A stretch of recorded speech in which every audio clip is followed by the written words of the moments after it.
Kalau kita meningkatkan jumlah panen dalam satu luasan tanah, maka bisa dijawab dari teknologi.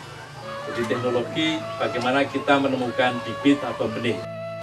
Tetapi Bapak, dari masalah luas tanah, benih dan segala macam yang sebetulnya bisa diatur oleh manusia, maka kita masih menghadapi hal yang tidak bisa diatur oleh manusia, yaitu apa?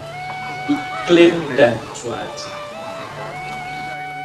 Sekolah Lapang Iklim adalah pendekatan yang memberdayakan petani untuk memahami dan memanfaatkan informasi cuaca dan perakiraan iklim secara efektif dalam kegiatan pertanian, sehingga diharapkan mampu mengantisipasi dampak buruk yang ditimbulkannya, khususnya yang terkait dengan fenomena iklim ekstrim. Dulu kita belajar dari Pranata Wangsa atau Waruge atau Sasih dan kemudian melakukan subak. Sekarang ini rupanya berbeda, Pak. Kalau saya sering belajar bahwa kita mengenal musim hujan dan musim kemarau saja, ya. Tetapi sekarang rupanya sudah berbeda sekali. Dan oleh karenanya tidak ada cara lain kecuali kemudian kita melakukan tidak saja mengamati perubahan tapi juga mengukur. Lalu bagaimana pengukuran itu kemudian satu, mempunyai akibat pada pola yang kemudian kita ikuti pada masa-masa yang akan datang, dan bagaimana pengaruhnya pada tanah. Sekolah Lapang Iklim tahap 2 dilaksanakan dalam rangka meningkatkan pengetahuan dan keterampilan para penyuluh pertanian, PPL dan POPT dalam memanfaatkan informasi cuaca dan iklim dalam tugasnya sebagai penyuluh yang akan memandu para petani dalam menghadapi masalah yang terkait cuaca dan iklim dalam usaha pertaniannya.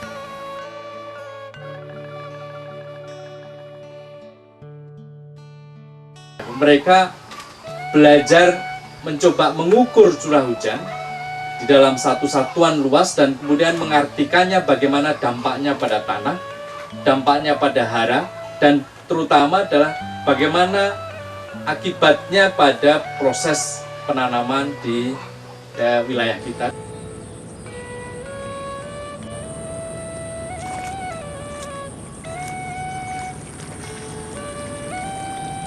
Melalui Sekolah Lapang Iklim tahap 3, para petani diajarkan bagaimana melakukan adaptasi, khususnya menghadapi fenomena cuaca dan iklim ekstrim yang semakin sering terjadi, dengan memanfaatkan informasi cuaca dan iklim dari BMKG, yang didampingi pemandu dari BMKG, PPL, dan POPT.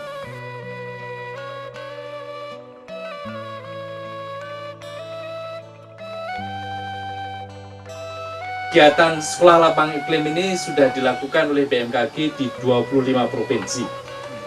Dan beberapa kawan-kawan sudah melaporkan bahwa ketika kita bisa memprediksi, memperkirakan, menghitung awal tanam itu disesuaikan dengan pola musimnya, maka peningkatannya cukup bagus. Dan nanti saya yakin bahwa ini juga akan memberikan tambahan ilmu pengetahuan, tadi disebut wawasan, kepada Ibu Bapak untuk melakukan itu semua. Hasil kegiatan Sekolah Lapang Iklim tahap 2 dan 3 yang dilaksanakan di Provinsi Bali pada khususnya telah memberikan peningkatan pengetahuan kepada para penyuluh dan petani terkait dengan pemanfaatan informasi cuaca dan iklim dalam usaha pertanian. Dan hal ini berimbas terhadap peningkatan hasil panen padi dari rata-rata hasil panen petani padi Jembrana di panen kedua sekitar 4-5 ton per hektar menjadi 8,14 ton per hektar di lahan SLI tahap 3 Provinsi Bali yang disampaikan oleh Badan Pusat Statistik Kabupaten Jembrana.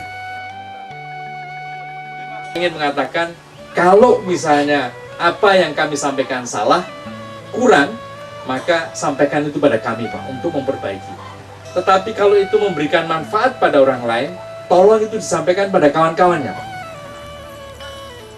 Melalui SLI 3 saya menjadi tahu apa yang sedang terjadi dengan iklim dan cuaca pada saat ini. Dan untuk bisa bertahan, mau tidak mau kami harus bisa beradaptasi dengan semua itu dan kami berharap kegiatan SLD 3 ini terus dilanjutkan. Terima kasih untuk BMKG yang telah mengadakan SLD 3 dan ini sangat bermanfaat bagi kami para petani untuk mampu bertahan dan beradaptasi dalam bidang pertanian menghadapi perubahan iklim yang sedang terjadi. Kan, Ibu Bapak, kegiatan sekolah lapang iklim ini rupanya tidak hanya kemudian di 25 provinsi, tetapi di dunia, Badan Meteorologi Dunia ini menganggap apa yang kami lakukan menjadi contoh di Filipina, di berbagai negara-negara yang lain yang juga ingin melakukannya. Mengapa? Karena begini, kami tidak ada manfaatnya, jadi BMKG ini tidak menjadi bermanfaat kepada Ibu Bapak kalau kemudian informasinya ini tidak dipahami. Bagaimana cara memahaminya? Ya berdialog, Pak. Karena kami biasanya berbicara mengenai data-data, Bapak berbicara atau Ibu ya, berbicara mengenai kebutuhan yang sebetulnya dihadapi setiap harinya. Dan oleh karenanya ini bisa kemudian diketemukan kalau saling bisa memahami. Dan pemahaman itu hanya bisa diketemukan, didapatkan kalau kemudian bisa berdialog semacam ini. Dengan itu maka izinkan saya membuka sekolah lapang iklim tahap ketiga tahun 2014 di Kabupaten Buleleng.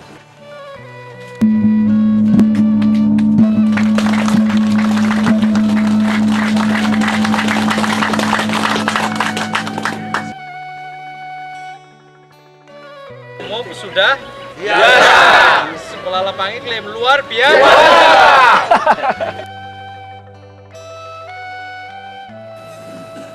Makna sebuah titipan.